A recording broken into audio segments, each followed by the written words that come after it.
Un chantier de tunnel est un projet hautement complexe, impliquant des défis hors du commun. Il en est de même pour la construction du tunnel de Rastatt, la partie du tronçon Karlsruhe-Bâle en cours d'aménagement-extension. Planification, construction, réalisation du chantier, autant de tâches particulières sollicitant la créativité de tous les acteurs. Ainsi, les trains à grande vitesse, en passant dans un tunnel, refoulent devant eux d'énormes masses d'air, entraînant une forte détonation à la sortie du tunnel. Les spécialistes nomment cet effet de détonation après un tunnel le boom sonique. L'émission de bruit constitue une grande nuisance, notamment pour le voisinage immédiat. Pour les passagers du train, le changement de pression peut entraîner une pression désagréable dans les oreilles. Pour éviter cet effet négatif du boom sonique, les ingénieurs ont imaginé des constructions spéciales sur les entrées de tunnel. Ces ouvertures spéciales ici sur les entrées de tunnel. Dans la voûte du tunnel, 7 ouvertures de tailles différentes en forme de cheminée permettent une décompression. Par ces ouvertures, l'air refoulé devant les trains sous forme d'ondes de pression peut s'échapper de manière régulière et sans bruit.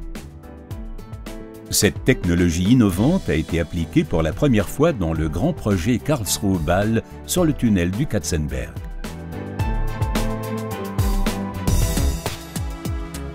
Le haut niveau de la nappe phréatique autour de Rastatt constitue un autre défi.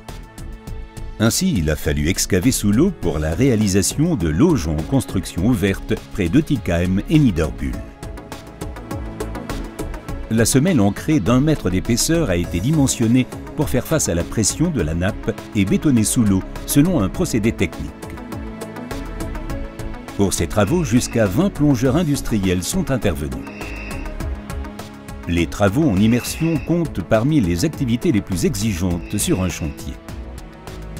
Une santé robuste et une solide expérience sont indispensables pour travailler correctement et sans accident sous l'eau. L'équipement d'un plongeur industriel pèse environ 80 kg.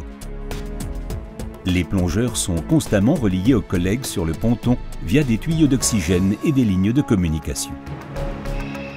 Les plongeurs travaillent toute l'année, même en cas de chaleur ou de froid extrême. Une plongée peut durer jusqu'à 4 heures. La vue n'est pas toujours bonne, comme ici. Dès que la vase est remuée au sol, la visibilité n'est plus que de quelques centimètres pour les travaux de soudage ou de bétonnage sous l'eau. Après la fin des travaux subaquatiques, l'eau des docks a enfin pu être pompée et l'armure a été installée pour les plaques de sol en béton d'1 à 3 mètres d'épaisseur. Dans les 2 auges, environ 140 000 mètres cubes de béton et 12 000 tonnes d'acier ont été utilisés. En raison des conditions géologiques autour de la ville de Rastatt, la partie principale des 2 tubes de tunnel d'environ 4 km de longueur n'a pu être effectuée qu'à l'aide de 2 tunneliers. À cette occasion, les sols sableux et graveleux agissent comme du papier de verre sur les outils de la roue de coupe, ce qui entraîne une usure extrêmement élevée. Les tunneliers ont donc dû faire de nombreux arrêts pour remplacer les outils usés. Le changement d'outil a lieu dans la chambre de pression à l'avant du bouclier. Un dur labeur pour les ouvriers impliqués. La pression sur le fond de taille devant la roue de coupe doit être maintenue pour que la terre ne s'effondre pas et que la nappe phréatique ne pénètre pas. Pour cela, la zone de travail ne peut être atteinte que par un sas de pression. Ici, les travailleurs sont exposés à une pression atteignant 3,6 bars. Seules les personnes en parfaite forme physique et ayant réussi un test médical spécial peuvent passer le sas vers la zone de tête du tunnelier. Avant de pouvoir remplacer les outils usés, la zone de travail doit d'abord être débarrassée de la boue et des adhérences. Après cela, ont lieu le pénible démontage des outils à remplacer et la mise en place des nouveaux éléments. Les hommes travaillent jusqu'à 4h30 dans ces rudes conditions, selon le niveau de pression. Tout comme les plongeurs en eau profonde, ils doivent ensuite passer 2 heures en chambre de décompression avant de pouvoir ressortir à l'air libre.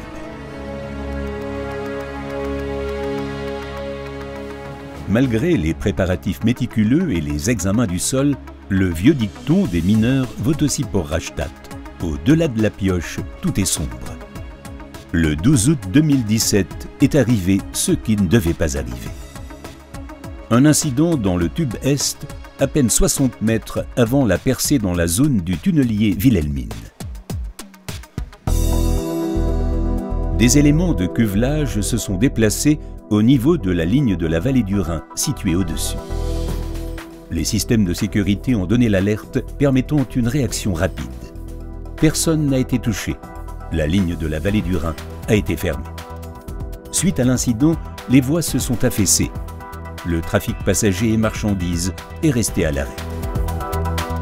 Immédiatement après l'incident ont débuté les travaux de sécurisation du tube du tunnel. Le rétablissement de la ligne ferroviaire en surface a été assidûment mis en œuvre. Après l'affaissement des voies, nous avons décidé de stabiliser la partie concernée par un remplissage en béton. Pour cela, nous avons d'abord dû isoler le tunnel intact de plus de 3800 mètres de la partie concernée par un tampon de 2000 m3 de béton. Après, nous avons stabilisé la partie endommagée, y compris le tunnelier, à l'aide d'environ 10 500 m3 de béton via des trous dans la voûte du tunnel. Ensuite, les rails et le ballast de la ligne de la vallée du Rhin ont été retirés sur presque 300 mètres et 2 plaques de béton ont été coulées sur 275 mètres de longueur totale, 11 mètres de largeur et 1 mètre d'épaisseur. Sur cette plaque, les nouvelles voies ferrées avec leurs caténaires ont été reconstruites. Dès le 2 octobre 2017, la ligne de la vallée du Rhin était rouverte au trafic. Depuis, la cause de l'incident est intensivement analysée afin de garantir un achèvement sécurisé des 2 tubes du tunnel. Pour cela, environ 60 forages exploratoires ont été effectués par le haut dans le sol autour de l'endroit de l'incident. Le tampon en béton a été retiré et un accès au tube du tunnel est maintenant installé devant le tronçon rempli du tunnel. Cette ouverture sert de puits de ravitaillement et de secours pour la suite des travaux dans le tube Est. Ainsi, les travaux sur les rameaux transversaux du tunnel peuvent être également lancés. Actuellement, le tunnelier est stationné dans le tube Ouest, peu avant le franchissement de la ligne de la vallée du Rhin. Dès que des données suffisantes sur les causes de l'incident seront disponibles, elles seront intégrées dans la planification pour la poursuite du chantier des tubes Est et Ouest sous la ligne de la vallée du Rhin.